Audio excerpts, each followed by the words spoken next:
GB news में खबरों ने अपडेट जो सिलसिलो जारी है। नाज़रीन हिन वक्त तव्हां कदकोट में ब्रेकिंग न्यूज़ शेयर कंदा हलूं। ज़िले काउंसिल में इलेक्शन कमीशन जा 4 मुलाजिम भ्रष्टाचार नमूने फौत थी विया आहिनि।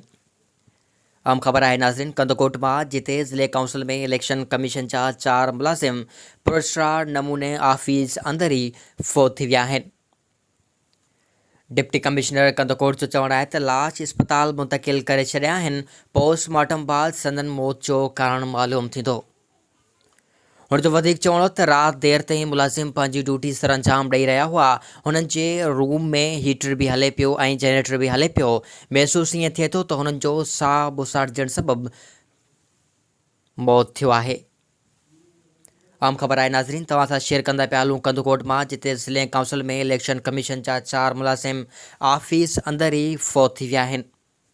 फौत थियलनि में data entry officer Majid Hussain Khaldi, Mushtaq Ahmad Bakhshi, Ghulam Farid ऐं सब असिस्टेंट अब्दुरऊफ़ आहिनि। उन मौक़े ते फौतियुनि जा लाश अस्पताल मुंतकिल कया विया आहिनि जिन जो पोस्टमार्टम कयो पियो वञे।